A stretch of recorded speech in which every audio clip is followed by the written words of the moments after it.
Bien, buenos días con todos. El tema que se nos ha asignado el día de hoy es un poco un tema no muy comúnmente comentado en clases, ¿no? Ni es más, casi lo revisamos, ¿no? En la visita diaria, pero que cuando uno hurga sobre este tema puede tener importancia en algunas circunstancias clínicas, ¿no? Son los famosos oligoelementos, ¿no? Los oligoelementos están comprendidos también en estudio con las vitaminas, que imagino en sus sílabus está reservado para otros temas, otras clases, ¿no? Que ameritan pues el tiempo otorgarse, ¿no? Entonces vamos a hablar de estas sustancias, estos compuestos, que vamos a ver que son imprescindibles, importantes también en la función diaria de la fisiología de un ser humano, ¿no? Este es un caso clínico real que tuvimos hace algunos meses atrás, ¿no? Es una mujer de 56 años, es una paciente de Piura, madre con una madre diabética tipo 2 e hipertensa arterial la mamá. Viene por una enfermedad actual, ¿no? Más o menos estuvo el febrero del año pasado, de 4 meses de evolución, con una presencia de evacuaciones, Bristol 7, acompañada de dolor abdominal de tipo cólico, malestar general y una pérdida de peso de 8 kilos en 3 meses, así como edema periorbitario y de edemas miembros inferiores. ¿Ya? Estamos hablando básicamente de una diarrea crónica, ¿no? Con una pérdida porneral importante secundaria, pero así mismo también con un edema facial y un edema de miembros inferiores. Entre los antecedentes más importantes son antecedentes quirúrgicos. Una paciente bien operada no frecuente, ¿no? Como pueden ver, el 2002 ya fue sometido a una apendicectomía. El 2009 se le hace una instrumentación quirúrgica lumbar, ¿no? Por una hernia lumbar y se le complica inclusive por una meningitis, una infección de vía operatoria y por tanto de comunicación con el canal raquídeo y hace una meningitis y por ende un shock séptico, el cual logra superar naturalmente. En 2010 fue operado de una colecistectomía, en 2014 fue sometido a un bypass gástrico, porque bueno, empezó a ganar peso, ¿no? A tener un sobrepeso, una obesidad. Eso fue el 2016. Y después se sometió a una lipectomía con abdominoplastía, también por ese entonces. Y empezó a volver a tener molestias digestivas, ¿no? Hace un par, 2, 3 años, por lo cual se le hizo una esófago-duodenoscopía, con el hallazgo de una atrofia de la mucosa intestino delgado. Y en los últimos tiempos tuvo hospitalizaciones previas en noviembre del 2022 con un diagnóstico de diarrea crónica, ¿no? Y una gastroenteritis, ¿no? Que lograron identificar el parásito, era una ciclospora, ¿no? Y fue tratada como corresponde, ¿no? La ciclospora es susceptible a sulfas, a trimetoprim, sulfamethoxazol. Con lo cual mitigó parcialmente el cuadro. Y antecedentes médicos, el 2014, ¿no? De hipotiroidismo de ese año. Entonces, básicamente, nuestra paciente viene por diarrea crónica, baja de peso y edemas, ¿no? En el examen físico, la frecuencia cardíaca era 77, una frecuencia respiratoria en 16, una presión arterial de 115, 80, ¿no? Está febril, una saturación de 98%, ¿no? Está alerta, orientada, no hay fases características, un adecuado estado de hidratación. Se corrobora el edema periorbitario que ella manifestaba, un edema de cara. En la parte no había adenomegalias, el aparato respiratorio también era irrelevante el examen, y los ruidos cardíacos eran rítmicos, ¿no? Sin soplos, ¿no? Con adecuada intensidad. Y el abdomen era blando, distendido, doloroso a la palpación profunda, no había rebote, pero sí había un edema de 2 cruces en miembros inferiores y un examen neurológico normal. Entonces, como pueden apreciar, es una paciente de mediana edad, de 56 años, con francos antecedentes quirúrgicos y que viene por una diarrea crónica con un síndrome consuntivo y un síndrome hematoso en pocas líneas. Para ustedes aquí, ¿cuál creen que será el dato más importante relacionado a los síntomas por los que viene la paciente? Esta paciente claramente tiene una diarrea crónica, esa diarrea crónica, ¿no? Probablemente le hace bajar de peso. Y lo más lógico es, ustedes ya han hecho gastro, ¿no? Que la paciente empieza a tener edemas, ¿no? Que se podría estar suponiendo por la génesis de esos edemas. No, que podría ser, ¿y debido a qué? Una pérdida de proteínas por dónde? Por una mala absorción, ¿no? Podría ser una, como se conoce a veces, una enteropatía perdedora de proteínas o algo así, ¿no? Ya, y bueno, ¿y eso por qué podría haberse producido? ¿La respuesta está ahí o habría que estudiar otras cosas? No sé, ¿qué dice?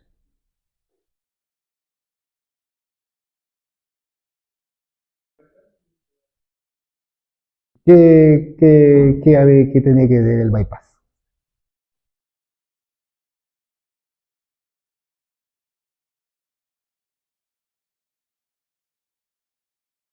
¿Mm? Habría que pedir una infección, ¿como cuál?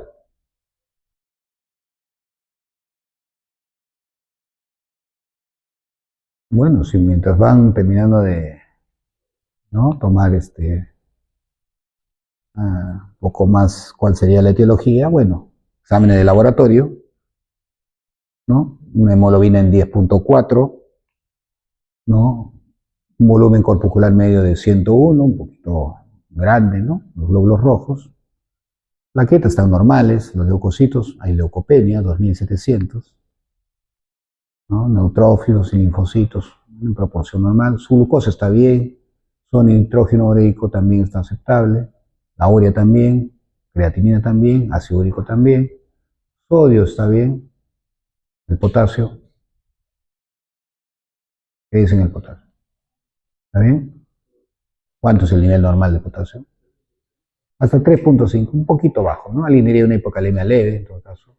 Un PCR 3,4, un LDH en 4,63. Bien, entonces habría algunos marcadores ahí inflamatorios también importantes que habría que tener en cuenta, ¿no? Este, acá no está la cifra de albúmina, pero la albúmina estaba en 2,4, abajo, ¿no? Entonces, con eso, ¿cuál sería el diagnóstico de repente?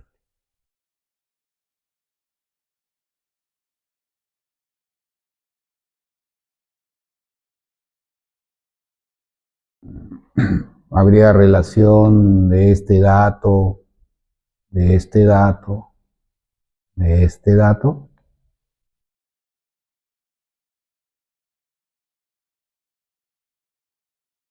¿Debido a qué?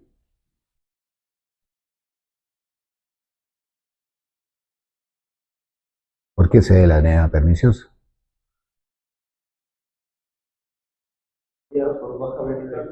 ¿Por baja de qué? La definición de anemia perniciosa es, ¿no?, una anemia ocasionada por déficit de vitamina B12, ¿no? Claro. ¿Y por qué estaría faltando de vitamina B12 a esta paciente? ¿No? Porque un bypass gástrico, ¿no? Y le ha encontrado también una atrofia de mucosa del intestino. Claro, y eso le va a producir una suerte de... Y la B12 también, ¿por qué es importante? Además de la hemoglobina, ¿qué es importante también la B12? A nivel neurológico, ¿no? Puede producir demencia a veces, ¿no? Hay cuadro neurológico, ¿no? Hay paraparesia, ¿no? Que no lo tiene la paciente porque neurológicamente es normal. Y también puede tener implicancia sobre el adecuado crecimiento de los enterocitos, ¿no? Una atrofia de mucosa intestinal podría haber, ¿no? ¿Y eso a qué induce? Y la atrofia de mucosa intestinal, si hay atrofia de mucosa intestinal. Menos menos absorción, ¿no? A una función, ¿no? De absorción. Y por ende, podría ser responsable ¿de qué? De las diarreas, ¿no? Y la enteropatía perdedora. Ya, ¿y qué tiene que ver eso con la siguiente clase? Bueno, con la clase. Ahora lo veremos, ¿no? Bien, oligoelementos. Se habla de oligoelementos porque, bueno, en general los elementos que existen en nuestro organismo, diversos compuestos, muchos pertenecientes a la famosa tabla periódica que ustedes estudiaron en química general, ¿no? Se dividen en elementos mayoritarios y minoritarios. ¿A qué se llaman elementos mayoritarios? Aquellos que están presentes en cantidades superiores al 0.1% del peso del cuerpo. Estos podían ser elementos primarios o secundarios. A estos elementos mayoritarios también se les conocen como macrominerales. Primarios conforman casi el 98% del peso del organismo.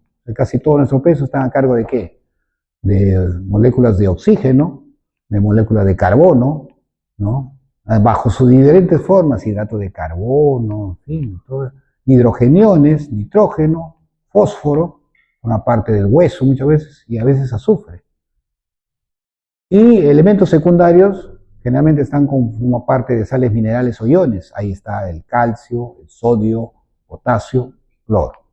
Que comparados en peso, comparados con los elementos minoritarios, el peso es sustancialmente menor. Pero ambos tienen la capacidad de llamarse elementos mayoritarios. Si hay mayoritarios, habrán elementos minoritarios, que también como sinónimos se les puede llamar los oligoelementos, que como tal lo puede encontrar en cualquier título de cualquier tratado de medicina o de nutrición. Entonces, oligoelementos, algunos también le llaman elementos traza. Son elementos que están presentes en cantidades muy pequeñas, pero a pesar que sean muy pequeñas en los tejidos, son nutrientes que pueden ser catalogados de esenciales, que tienen la particularidad que no son sintetizados por el organismo, ¿no? A veces, por ejemplo, la vitamina K es sintetizada en el organismo, ¿no? No hay un aporte exógeno, lo hace.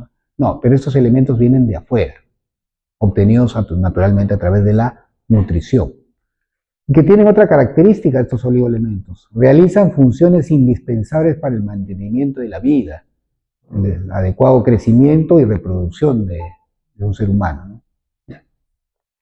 Se obtienen de la alimentación, siendo una ingesta insuficiente causante del daño celular y la fisiología, ¿no? Y esto tiene relación con la presencia de enfermedad. Entre la multifuncionalidad de estos oligoelementos están pues conforman actividades catalíticas de las enzimas, a veces forman parte, son centros activos de esas enzimas. Muchas veces constituyen parte de la configuración estructural de muchas estructuras, sobre todo de proteínas y de ADN, ¿no? Y de RNA muchas veces. Y además, pues, estos oligoelementos en otros casos ser reguladoras de múltiples estructuras, hormonas, enzimas, membranas biológicas. O sea, la importancia de estos oligoelementos en toda esta fisiología humana normal, ¿no? Entonces, los elementos trazas se dividen de acuerdo a la frecuencia y significación biológica. De acuerdo a la frecuencia, los elementos traza pueden ser de 3 metales muy activos, el hierro, el zinc y el cobre, ¿no? Que con concentraciones para un individuo de 70 kilos pueden ser de 4.5 gramos, ¿no? Para el hierro total, de 1.4 a 2.3 para el zinc y de 80 miligramos respectivamente. He escogido estos 3 oligoelementos o estos 3 metales porque, como vamos a ver, tienen actividad o injerencia en muchas actividades fisiológicas importantes. Y hay inclusive lo que se llaman no solo trazas, sino ultratrazas, o sea, cantidades ya sumamente pequeñas, ¿no? Ínfimas, ¿no? Cuyo criterio son aquellos que tienen concentraciones menores de 20 miligramos en un adulto sano. Entre los elementos traza, fundamentalmente, están el cromo, ¿no? También está el propio cobre, a veces cobalto, flúor, el yodo, el manganeso, el molibdeno, el selenio, el vanadio, el zinc, el níquel, y el silicio y el arsénico. Pero de los cuales básicamente son esenciales, importantes, el cobre, ¿no? el flúor también, el yodo, donde está el manganeso, el selenio, el zinc, ¿no? Como los más representativos como indispensables. Sus bajas concentraciones en líquidos y tejidos orgánicos hacen que estos no existe una buena correlación entre la concentración de la sangre y los tejidos donde actúan. Y de hecho, de que no es posible desarrollar pruebas estandarizadas, funcionales para conocer bien sus funciones biológicas. Hacen que no existan métodos analíticos exactos para evaluar la idoneidad de la mayoría de ellos. Bueno, después de esta fraseología, ¿qué cosa significa? Que muchas veces algunos de estos, como vamos a ver, están presentes y son medidos en laboratorio. Pero el problema es que la normalidad, básicamente la normalidad, no descarta que haya un déficit de estos elementos. Pero sí, la anormalidad corrobora el diagnóstico. O sea, hay una relativa sensibilidad de un correlato de la cantidad de estos elementos traza para relacionar con alguna consecuencia fisiológica o una enfermedad en particular. Pero la normalidad no descarta necesariamente la enfermedad por déficit de estos nutrientes. Y eso es lo que hay que tener muy en cuenta a veces cuando se quiere interpretar los resultados cuando se piden. Hay componentes químicos, ¿no? Estos componentes químicos también podrían ser clasificados, ¿no? En primarios, secundarios y los sólidos elementos, ¿no? Lo que hemos hablado en la anterior slide. Bueno, vamos a hablar probablemente de los más importantes o los más protagónicos oligoelementos que deben conocer. Uno de ellos es el zinc. Un segundito, ¿no? Un segundito. El segundo oligoelemento más importante del organismo, se dice, ¿no? Y más abundante, entre 1 a 2 gramos. La mayor parte del zinc que se tiene dentro del organismo radica dentro de las células, ¿no? Generalmente, ¿en qué células? Está el 90% dentro del tejido óseo y los músculos, para que el resto, el 10% restante, esté ubicado en la piel, en el hígado, en el páncreas, en la retina inclusive, en células hemáticas y un acápite importante también en los tejidos gonadales, es decir, en los testículos, en el varón. Cuando uno mide zinc, el zinc fundamentalmente, como es intracelular, ¿no? En la sangre va a estar en los eritrocitos. Por tanto, en la sangre total, que tiene eritrocitos, ¿no? Comparado con el plasma, ¿no? La concentración es 10 veces más que en el plasma, ¿no? Sangre contra plasma, debido a la concentración importante en los glóbulos rojos. ¿Y por qué? Porque forma parte este zinc de la enzima denominada enzima eritrocitaria anhidrasa carbónica. Como recordarán, la anhidrasa carbónica es importante para unir al CO2 con el agua, ¿no? Y de ahí determinar finalmente con la anhidrasa carbónica descomponerla en bicarbonato de hidrogenión, que es importante para ¿qué? Para el pH, ¿no? Y ahí está inmerso el zinc. Las fuentes dietéticas más importantes o ricas, ¿no? Son zinc, son productos marinos, carnes rojas, derivados de lácteos y huevos, ¿no? Cereales y leguminosas.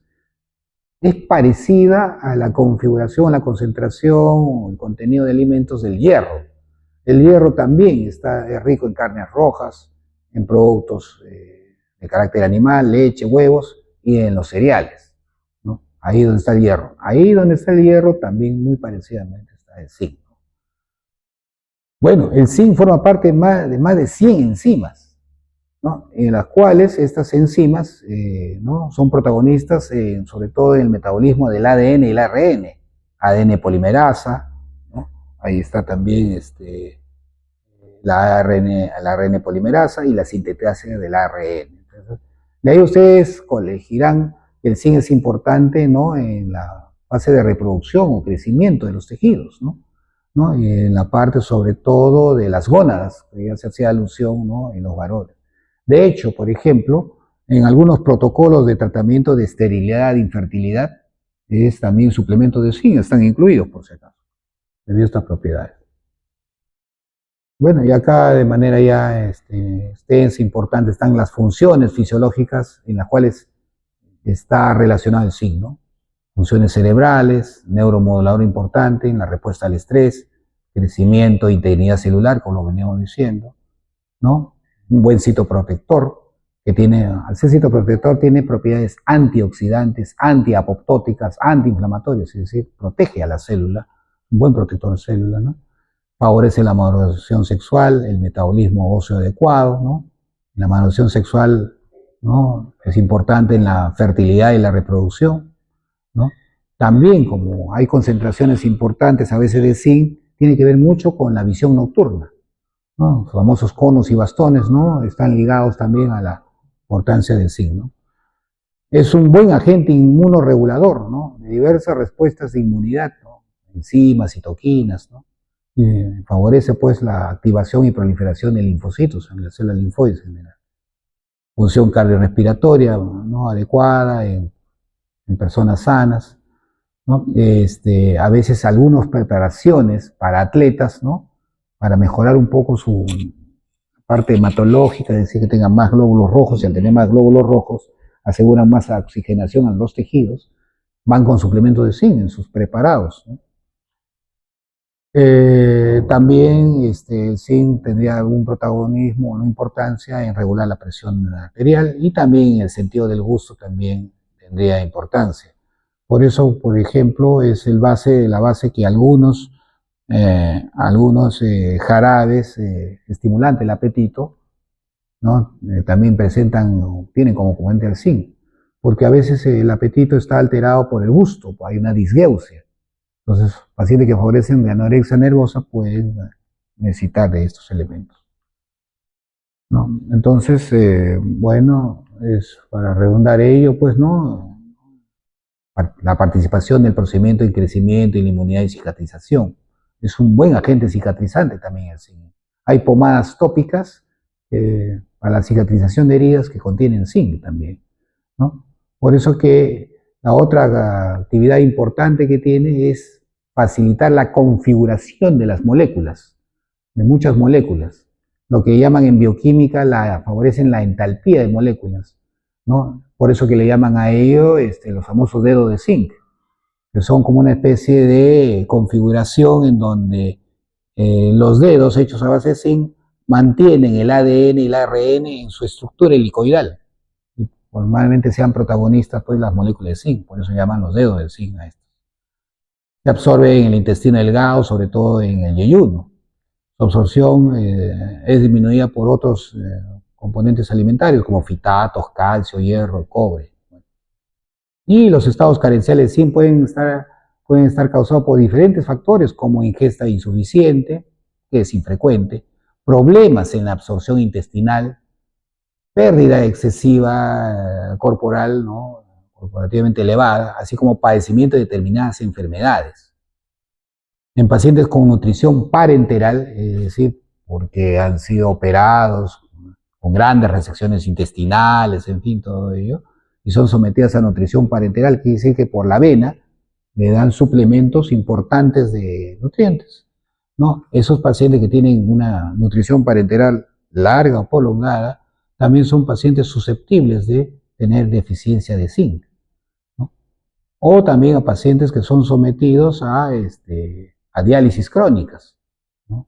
Con difusiones renales también pueden tener déficit de este mineral.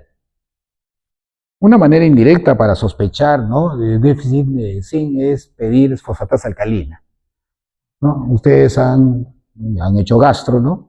Han aprendido que la fosfatasa alcalina, ¿en qué situación se eleva? En colestasis, ¿no es cierto?, ¿no?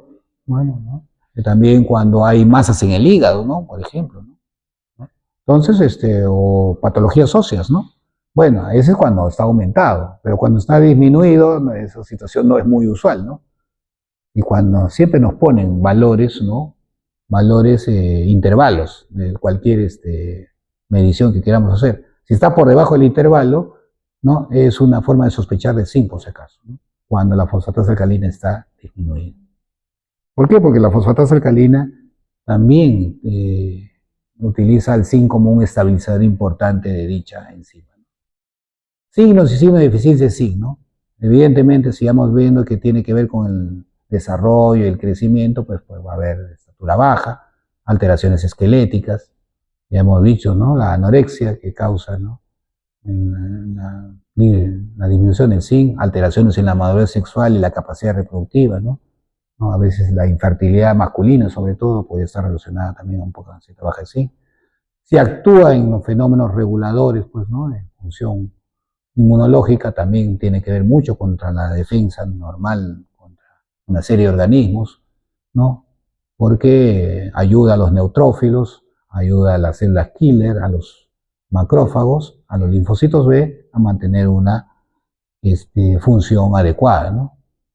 Tiene que ver también con la ceguera nocturna, también pacientes empiezan a ver bien. Una particular importante, empiezan a tener dermatitis, cambios en la piel, debido a que el zinc es importante en aquellas células que se recambian rápidamente. ¿Qué células se recambian rápidamente? La piel, ¿no? ¿La piel en cuánto tiempo se reanuda? ¿Alguien sabe fisiológicamente? Menos. ¿La piel que tienen ahorita en cuánto tiempo va a ser otra piel? Más todavía, una semana, ¿no? Varios tejidos se renuevan en una semana. Por ejemplo, la piel. Por ejemplo, la mucosa intestinal. Los enterocitos que tienen hoy día martes, ¿no? Ya no lo van a tener el próximo miércoles. Ya van a ser otros, van a ser reemplazados. Así como las plaquetas, ¿no? Las plaquetas. ¿Cuánto vive? ¿Una plaqueta cuánto vive? 7 días, 7 a 10 días, ¿no? Entonces, eso habla del alto recambio. Donde hay el alto recambio, ahí está el zinc. También con la dermatitis, alopecia y diarrea también, ¿no? Por tanto, las indicaciones clínicas del zinc es en hipogonadismo reversible con oligospermia, ¿no? En los estudios de infertilidad, sobre todo masculina, en la acrodermatitis enteropática. Cuando ustedes vean un paciente con diarrea crónica y problema de piel, sobre todo a nivel acral, descamación de la piel, eso se llama acrodermatitis enteropática. Podría estar ausente el zinc en estos pacientes. Algunos que tienen verruga vulgar, también se utiliza tópicamente. Y últimamente se ha encontrado que en la cirrosis hepática, ustedes que vienen de gastro, ¿no? A veces suplemento de zinc ayuda a mejorar algunos grados de encefalopatía. No con el protagonismo que tienen pues otros medicamentos, ¿no? Como por ejemplo lactulosa o rifaximina, que son antibióticos, ¿no? Para mejorar, ¿no? Una encefalopatía. Pero sí, se ha encontrado que añadirles un poco de zinc, ¿no? A la dieta de estos pacientes son menos proclives a hacer recaídas de encefalopatía hepática. Bueno, así como hay déficit, puede haber toxicidad, que es sumamente rara. Generalmente con más de 200 miligramos al día de zinc podría generarse cuadros como dolor epigástrico, náuseas y vómitos, diarrea, ¿no? Síntomas evidentemente digestivos. ¿Y cómo podría uno intoxicarse por zinc, no? Hay inhalación de humo de zinc. Generalmente esto se podría ver en los mecánicos, en los talleres de mecánica, donde ahí pues utilizan aceites, preservantes, tintes, en fin, ¿no? Relacionados a vehículos, y podría salar estos humos del zinc y uno poder respirar accidentalmente, ¿no? El cobre y el zinc compiten por la absorción intestinal, o sea, hay que tener cuidado también, ¿no? Que la ingesta prolongada de zinc podría estar produciendo una déficit del cobre, porque están por los mismos receptores que tienen en los enterocitos, el cobre y el zinc compiten. Hay gran cantidad de zinc en la luz intestinal, esto podría producir un déficit de cobre. Se ha descrito que en ingestiones prolongadas, más de 150 miligramos de zinc al día por semanas o meses, ¿no? Puede producir erosiones gástricas, disminución del colesterol también, ¿no? Y alteración de la inmunidad. No existen indicadores exactos de medicina, o sea, uno le pide como si fuera calcio, ¿no? A ver, mide el calcio del paciente, ustedes saben cuál es el nivel de calcio, ¿no? A ver, mide el nivel de zinc, no es muy fácil encontrar el nivel de zinc, ¿no? Entonces, a veces hay que tener mucho cuidado con ello, ¿no? Pero sin embargo, en el laboratorio, hay laboratorios que pueden precisar el zinc en determinados márgenes. Y sobre todo, el zinc, como es rico dentro de los glóbulos rojos, se pide zinc en intraeritrocitario, o sea, concentración de zinc dentro de los glóbulos rojos. Y a veces en el pelo también puede dosarse el zinc, ¿no? Pero no está muy estandarizado en los laboratorios esto. El otro mineral importante es el cobre, ¿no? El elemento traza, ¿no? El cobre más o menos está en el organismo humano adulto entre 50 a 120 miligramos, ¿no? Y básicamente el 60%, o sea, una parte de la mayoría está en los músculos, en la piel y en el esqueleto. Así como en el zinc se absorbe en las partes altas del tubo digestivo, en el duodeno, y se transporta a una proteína que se llama la ceruloplasmina. La ceruloplasmina es el transportador oficial del cobre, ¿no? Y esto va a dar lugar también a una enfermedad, ¿no?, muy conocida, que ya por su anterior capítulo fue gastro, ¿no? Lo conoce, ¿no? ¿Cuál es esa enfermedad? La enfermedad de Wilson, ¿no? Por déficit ceruloplasmina, el cobre se queda, ¿no?, olvidado, se queda ahí acumulado en los tejidos. Su principal vía de eliminación es la vía biliar. La deficiencia se puede presentar, por ejemplo, en estados prematuros, se puede cuando la lactancia es predominantemente con leche de vaca, no es con leche humana, ¿no? La leche humana la lactancia materna es rica en cobre, y al reemplazarla por leche de vaca se le está deprivando a estos pacientes de eso, y se puede ver en esas situaciones. En pacientes con nutrición parenteral total, ¿no?, donde no se considera el cobre o el zinc, como estuvimos viendo, y en pacientes también con diarreas crónicas, también puede perderse cantidades. Tras intervenciones quirúrgicas de irrigación gástrica y en la administración crónica de suplementos de zinc, como hemos visto, hay una competencia del zinc con el cobre, ¿no?, a nivel de los receptores del enterocito. Se ha podido identificar algunas proteínas, que se llaman cupreínas, ¿no?, y enzimas cobre dependientes en las que intervienen fisiológicamente el cobre. Y básicamente son reacciones oxidativas, ¿no?, relacionadas al metabolismo del hierro. Participa en la síntesis de la hemoglobina. Por tanto, un déficit de cobre, ya uno está coligiendo que probablemente pueda haber alguna anemia por déficit de cobre, ¿no? Una anemia que se debe a la utilización alterada del hierro y que con frecuencia se manifiesta como si fuera una anemia sideroblástica, como una anemia refractaria. Es diagnóstico diferencial de anemia microcítica cuando ustedes vean hematología, ¿no? Entonces, cuando uno hace los frotis de estos pacientes o las extensiones en sangre periférica, va a encontrar que es bien parecido a la mielodisplasia, que la van a estudiar en hematología. En reacciones oxidativas de los aminoácidos, precursores de neurotransmisores, de tejido conectivo y eliminación de radicales libres. O sea, nos libra de agresores de un problema inflamatorio, ¿no?, que a veces destruyen células. Está presente en diversas enzimas con actividad oxidorreductasa, el famoso sistema de citocromo oxidasa, ¿no?, que tiene que ver mucho con el catabolismo de fármacos, ¿no?, la superóxido dismutasa también y la ceruloplasmina, ahí se encuentran también. También pueden ser importantes como factor de transcripción en la expresión genética y intervienen en el mantenimiento de la integridad del sistema inmune, como el zinc también. ¿Cuáles son las principales fuentes de cobre naturales? El pescado, los guisantes, las lentejas, los mariscos, ¿no? La dieta de cobre generará claramente, por ejemplo,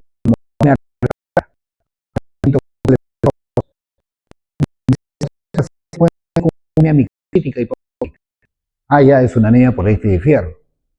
Y le empieza a dar sales de fierro, normal, como corresponde, y no mejora el paciente.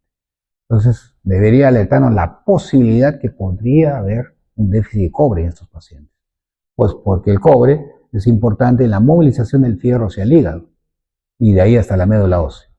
Entonces, tiene que implicarse en la eficaz liberación del hierro en la mucosa duodenal, produciendo con ello pérdida de peso y una anemia hipocalímica microcítica, ahí corrija, no es macrocítica. Osteoporosis y fractura de huesos largos también podría tener injerencia, y con menos frecuencia alteración en la pigmentación del cabello, una hiperpigmentación, ¿no?, cierta debilidad muscular, hipotonía, y déficits variables de crecimiento y alteración en la inmunidad, sobre todo en la capacidad fagocítica de macrófagos. Una ingesta diaria, una sobredosis de cobre, más de 2 miligramos al día, que es rara, ¿no? Pero sobre todo, la ausencia de ceruloplasmina, que evita que el cobre no se traslade, ¿no?, para su adecuada depuración y se quede depósitos de cobre en los diversos tejidos, fundamentalmente, ¿no?, en 2 tejidos, ¿no?, que es la enfermedad de Wilson, puede producir la clínica de estos pacientes. ¿En qué tejido se queda depositado el cobre en la enfermedad de Wilson? Mira, más macro, de modo macro, en hígado, y el otro. ¿Como quién se conoce también a la enfermedad de Wilson? ¿Con qué otro nombre? Degeneración hepatolenticular. ¿Y de ahí qué viene? Ya, debe ser el depósito de los 2 órganos donde más se acumula, ¿no? Hepato, ya, el hígado, ¿no? Produce cirrosis, es una forma de cirrosis, ¿no? Y lenticular, fundamentalmente, habla del núcleo lenticular. Los neurólogos, los que les gusta neurología, ¿dónde está el núcleo lenticular? En los ojos. ¿Dónde está el núcleo lenticular? ¿Quién le gusta neurología? ¿Mm? ¿En dónde? Arriba del mesencéfalo. ¿Y qué cosa es lo que está arriba del mesencéfalo? El diencéfalo, ¿no? En los ganglios basales, ¿no? Ahí está el núcleo lenticular. Por eso que estos pacientes con enfermedad de Wilson hacen, ¿no?, alteraciones en el movimiento, corea y momentos, ¿no?, estereotipados, típicos de los trastornos de extrapiramidales, ¿no? Ustedes lo han visto en un capítulo de semiología neurológica, movimientos extrapiramidales, ¿no? Ahí es donde se produce. Y lo que tú quieres hacer alusión es que también se puede ver en el ojo, doctor, ¿no? ¿Cómo se llama eso? El anillo de Kaiser-Fleischer, ¿no? O Kaiser-Fleischer, ¿no? Que se ve en una lámpara de hendidura en un examen de oftalmoscopía y ahí diagnostican Wilson, ¿no? Bueno, el diagnóstico básicamente tenía que ser una deficiencia importante, se detecta con facilidad en estos exámenes. Se puede hacer la concentración de cobre, ¿eh? Hay laboratorios en Lima, los mejores laboratorios, los top, ¿no? No voy a hacer comercial alguno, ¿no?, que puede determinarte cobre por si acaso, como también algo de zinc, ¿eh? Dosaje de ceruloplasmina y indirectamente, como hacía, ¿no?, mención, a través de ver la actividad de la superóxido dismutasa de los eritrocitos, ¿no? Y esta enzima depende mucho de cobre. Entonces, viendo la baja actividad, bueno, es un método indirecto, se puede decir que puede haber una baja de cobre, ¿no? Entonces, esta prueba se hace en también buenos laboratorios. Yodo. Ya es un elemento un poco más conocido por ustedes, porque yodo es sinónimo de tiroides, ¿no? Y, bueno, algo de que conversamos acá, seguro se los han dicho en sus clases, depende, ¿no? El yodo tiene injerencias sobre la síntesis de hormonas tiroideas, ¿no?, además de modular la regulación del metabolismo energético y la producción de calor en reposo. A pesar que ahorita están durmiendo un montón, ¿no?, están generando energía. No creen que su organismo está completamente paralizado, ¿no? Por ejemplo, está generando ATPs aquí en su compañero, todo. ¿Debido a qué? Que hay bastante yodo, ¿no? Está moviendo el yodo. Si no, entraría en una catalepsia normal del organismo y se muere el paciente. Bien, y además el yodo es importante en el crecimiento y desarrollo. Fuentes dietéticas, ¿dónde hay yodo, no? Siempre los alimentos marinos, ¿no? Por ejemplo, ¿no? Y pese a que los peruanos no comemos ceviche, de todo, no crecemos, ¿no? No tenemos la estatura de los ecuatorianos que, ¿no?, que nos van a ganar en la noche, no ganarán en la noche. No ganarán. A pesar que ellos no llevan una cabeza los ecuatorianos, los colombianos llevan acá. Nosotros somos chiquitos, ¿no? No sé por qué no crecemos, son alimentos marinos, ¿no? Comemos pescado, mariscos, todavía yuyo le echamos, no. Alguita, ¿no? Ya, nos hora ya casi el almuerzo ya para que se vayan despertando un poco más, ¿no? Y a pesar de eso también, como no es fácil que coman, ¿no? Solo los peruanos comemos pescado y comemos en verano, ¿no? Por eso es importante enriquecer los alimentos, ¿no?, con yodo. Y por eso que en la sal ya desde ya muchos años atrás se se nutre, ¿no? Se enriquece con yodo adicional y es el modo como se enriquece. A veces en unos arroces también se añade yodo. La ingesta diaria recomendada es entre 100 a 150 microgramos día. La deficiencia, ya, ¿no? Que puede surgir de las funciones igual a su deficiencia, sobre todo en la deficiencia materna de yodo, conduce a una deficiencia fetal que produce abortos, malformaciones congénitas, natimuertos y hipotiroidismo neonatal, ¿no? Se caracteriza por haber cretinismo y enanismo, ¿no? La deficiencia de yodo ya puede, ya a lo largo de la vida, de un niño fundamentalmente, puede inducir a déficits cognitivos permanentes, sobre todo en los 2 primeros años de la vida. Y ya cuando un adulto en una zona endémica pobre de yodo, pues lo que se va a ver ahí es, ¿no? Hay pueblos donde hay pueblos conocidos porque viven gente con bocio, ¿no? Porque son zonas endémicas, pobres en yodo, ¿no? Lo que se ve en estos adultos son una hipertrofia compensadora de la tiroides, que es el bocio, y diversos grados de hipotiroidismo, ¿no? Ese bocio endémico, ¿no? O bocio simple, condiciona, y naturalmente ahí también, ¿no? En el Perú, lamentablemente, todavía hay zonas así, ¿no? A un déficit mental y un cretinismo endémico, ¿no? Probablemente, ¿no? Es una parte de por qué no somos una población homogénea, ¿no? Intelectualmente, ¿no? Cognitivamente, por estos déficits que había. Y bueno, hay que tener en cuenta también la toxicidad. La ingesta más de 2 miligramos al día es potencialmente peligrosa, ¿no? Y va a verse algunas condiciones que se llaman hipotiroidismo y bocio por consumo excesivo. Ahí en esa intoxicación de más de 2 miligramos, ¿no? Lo que se consigue puede ser 2 tipos de situaciones, ¿no? Uno es el síndrome de Jod-Basedow, ¿no? Que ya seguro lo han conversado. ¿En qué clase lo han conversado? ¿Eh? ¿En hiper o hipotiroidismo? En hipertiroidismo, ¿no? Porque el síndrome de Jod-Basedow es, ¿no?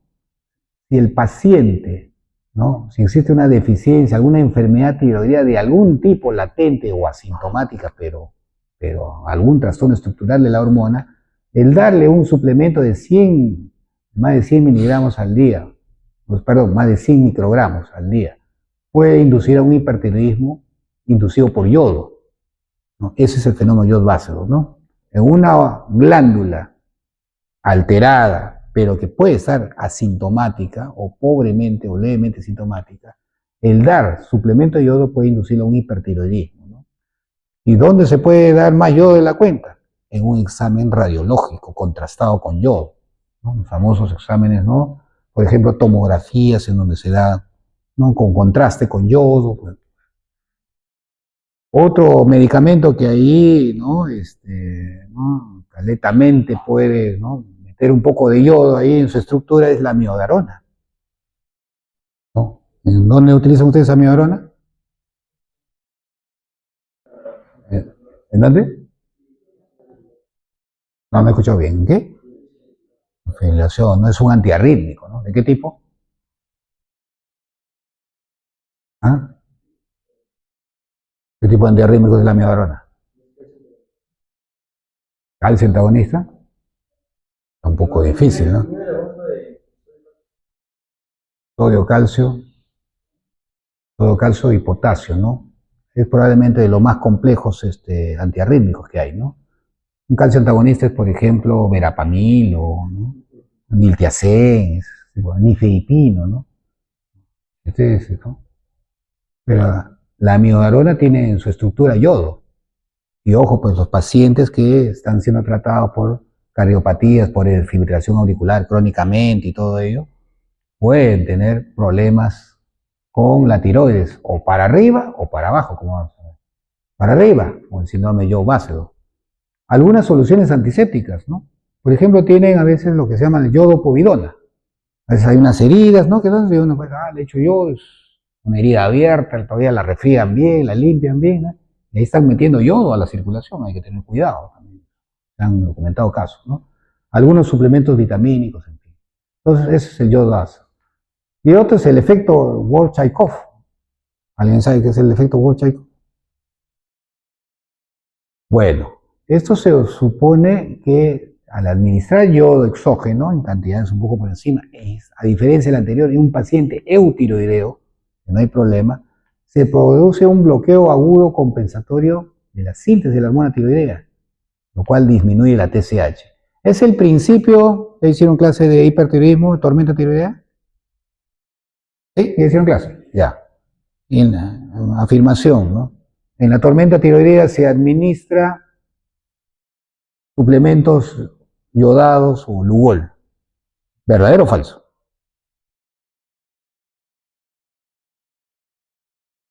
En la tormenta tiroidea, una alternativa terapéutica es administrar yodo exógeno, en especial bajo la forma de Lugol. ¿Eso es verdadero o es falso? ¿Ah? ¿Y por qué es verdadero? Mira, en una tormenta tiroidea, ¿cómo puedo yo dar más yodo? No es como decir, hay fuego, échale gasolina, más gasolina, ¿no? Apagan usted el fuego con gasolina. Aunque es mentira, hay este efecto paradójico, ¿no? En donde cuando ustedes dan yodo, ¿no? Produce este efecto contrario, inhibe la síntesis de hormona tiroidea y también la liberación de hormona tiroidea. Por eso que en una tormenta, donde está produciéndose, ¿no?, hormona tiroidea, si está liberando mañana, tarde y noche, ¿no?, T3, T4 y produciendo, ¿no?, en la tormenta, una forma de contrarrestar es dando yodo, porque lo sobresaturas y deja de producir y deja de liberar.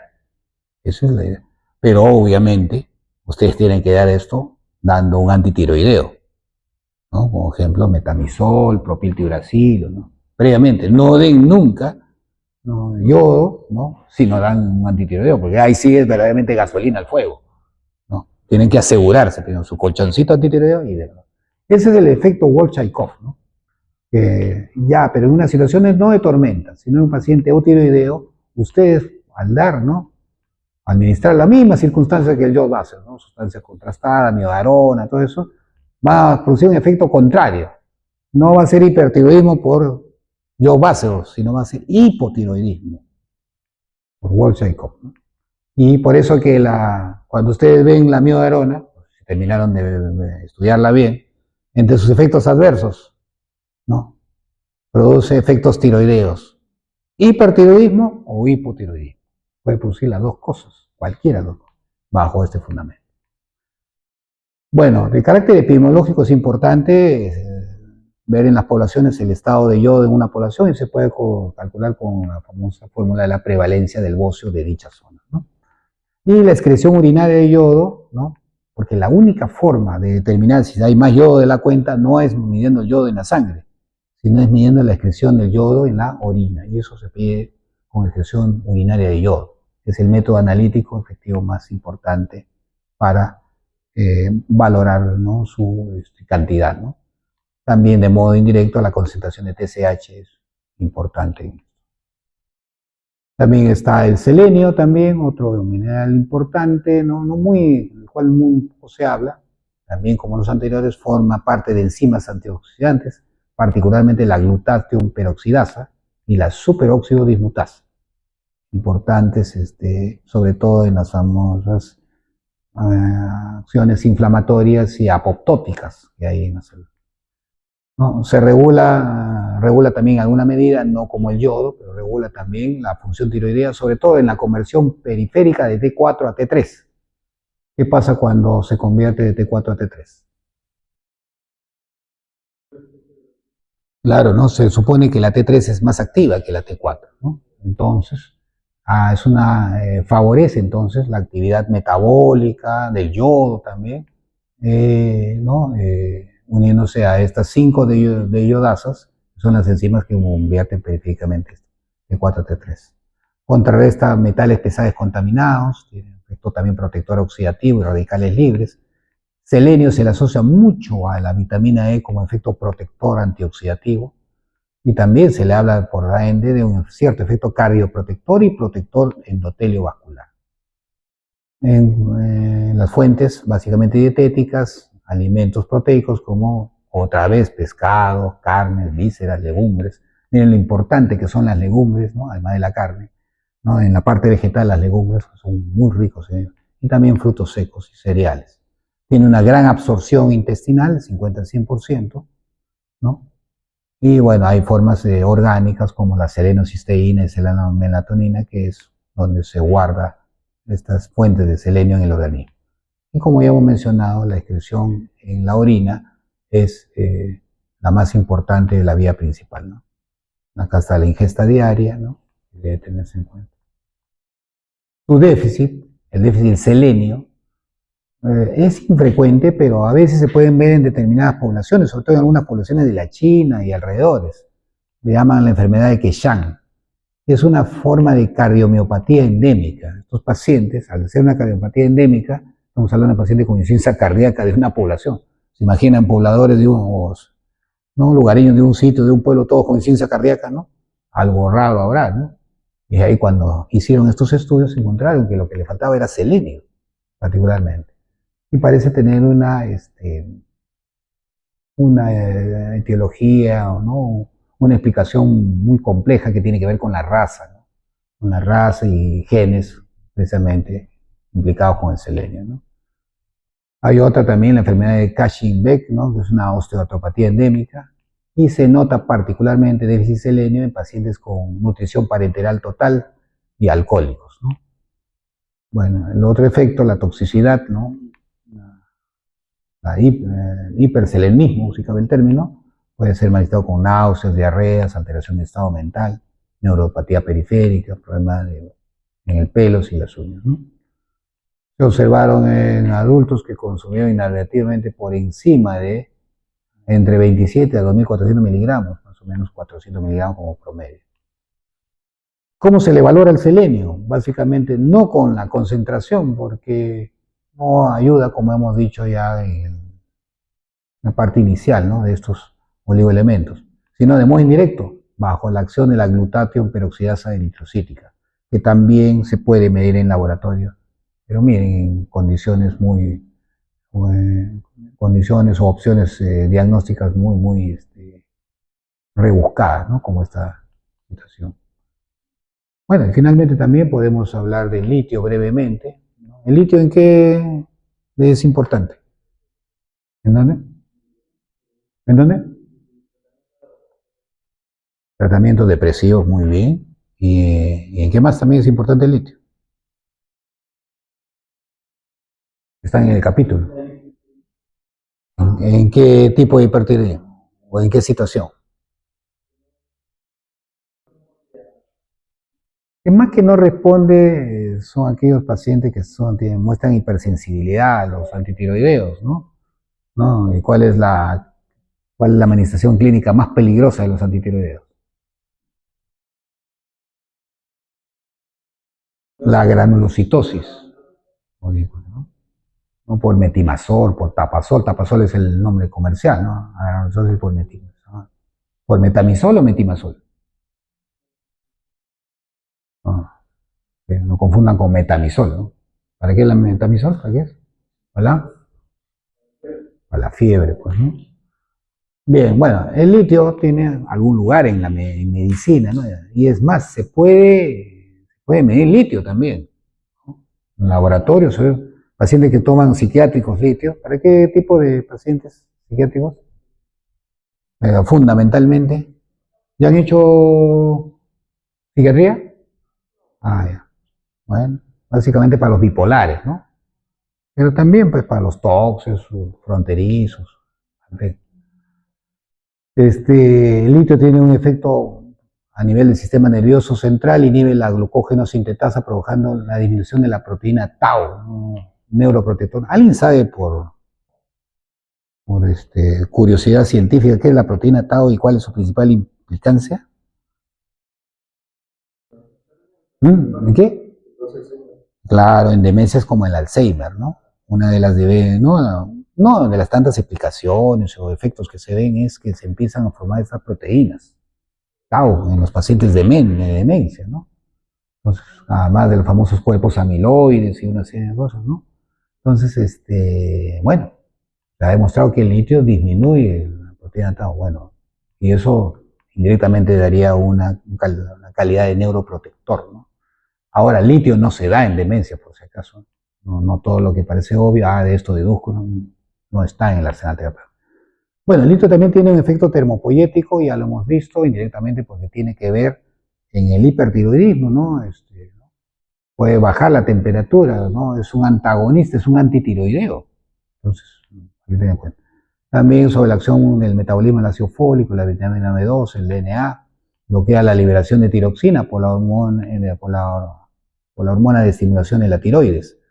Por tanto, ¿no? En hipertiroidismo tiene su lugar el litio, por esta razón, por bloquear la liberación de la tiroxina, de la T4, ¿no? Esa es su razón de ser en el manejo del hipertiroidismo, ¿no?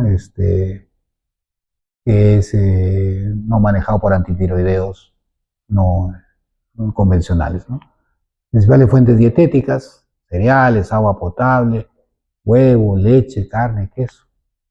Estamos en la era del litio, ¿no? ¿Por qué estamos en la era del litio? Porque si no, ¿qué sería de ustedes? Pues no, el mundo sería triste si no hubiera litio, ¿no? No hay celulares, no hay nada de esto, ¿no? Ahora, pues, estamos en la era del litio. Bueno, el metabolismo se absorbe fácilmente, pero tiene problemas para aprovechar la barrera hematoencefálica a veces, ¿no? Se elimina por el riñón y se reabsorbe por túbulos y se secreta por la orina. Ojo, esto hay que tener mucho cuidado, ¿no? Se elimina por el riñón, ojo en los pacientes con insuficiencia renal. Inclusive el litio es también nefrotóxico. Y su ingesta normal está entre 0.1 a 2 miligramos al día. Bien. Bueno, entonces como conclusión, ¿no?, de todo esto, las situaciones de malabsorción como los síndromes de malabsorcidos y la cirugía bariátrica son frecuentes en el déficit de los elementos traza.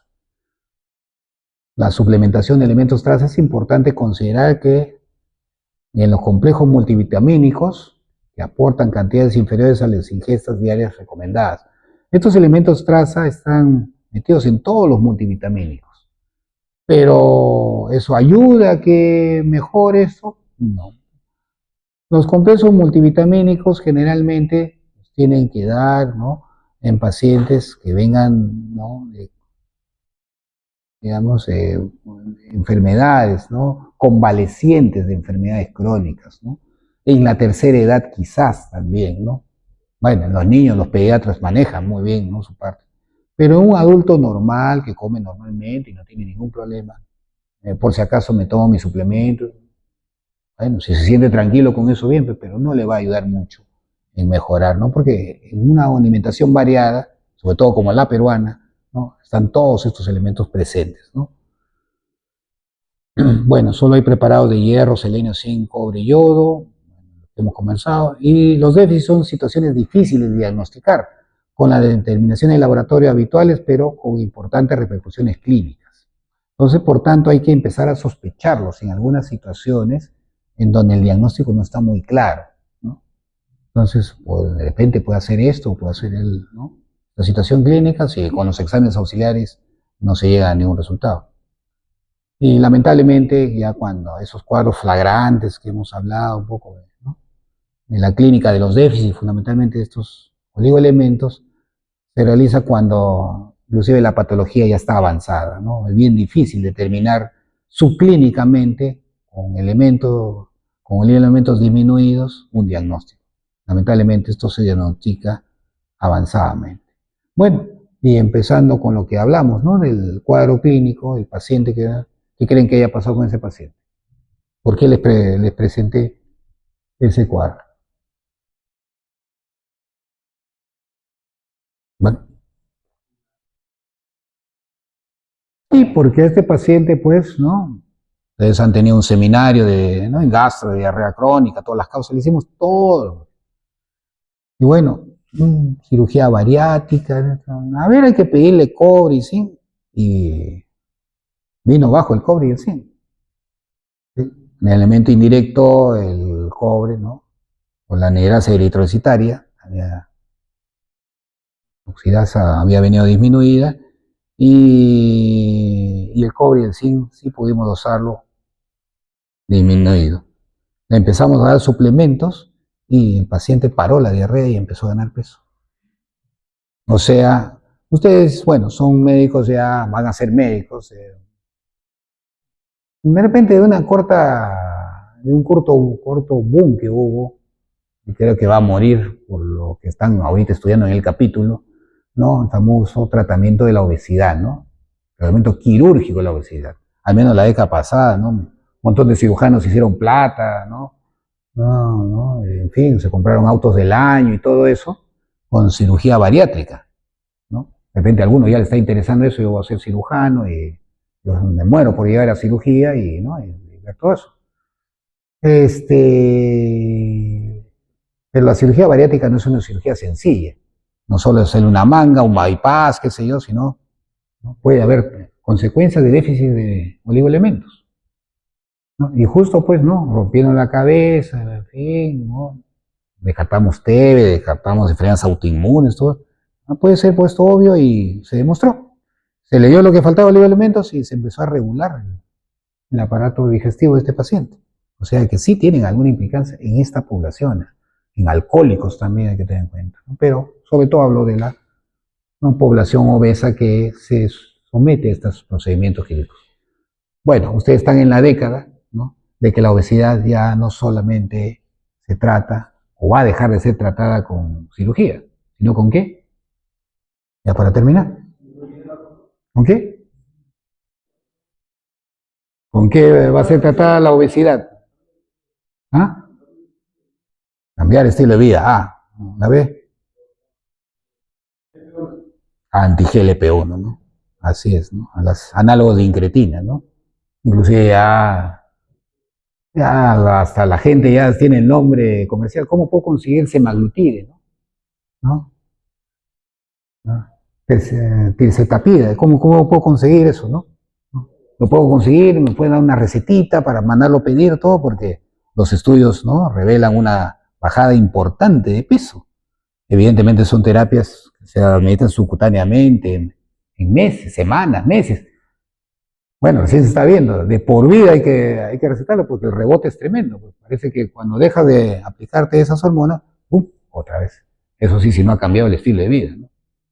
Entonces, parece que la cirugía bariátrica podría pasar podría pasar a la historia, ¿no? Pero vamos a ver, pues, ¿no? Esto de la medicina es un devenir constante, sobre todo en esta era de la tecnología, de nuevos conocimientos, y lo que ustedes leyeron hace 5 o 10 años va a ser distinto a lo que de repente van a leer, y en 10 años va esta clase o hablar de manda gástrica va a pasar a la historia, pues, ¿no? Ya se verá los resultados. Estos fármacos, por ejemplo, ¿no?, para la obesidad, ¿no?, recién están en fase de marketing, comida post estudios, significa que están en el mercado y vamos a ver cuáles son sus implicancias en años de experiencia, ¿no? Por lo menos 5 o 10 años para hablar bien si estos fármacos resultan o no resultan. Pero los resultados iniciales parecen ser bastante buenos. Muy bien. ¿Alguna pregunta que quieran hacer? Les recomiendo que vayan leyendo, ¿no?, la clase, porque a partir de mañana, en cualquier momento, vamos a tomar un pequeño examen, porque dice que todas las actividades tienen que ser calificadas, ¿no es cierto? Ya, en cualquier momento vas, ¿no?, un forms, ahorita no he tenido tiempo de hacerlo, un forms de 5 preguntas y se acabó para su calificación, ¿ya? Muy chicos, si no hay preguntas, quedamos ahí nomás, ¿ya?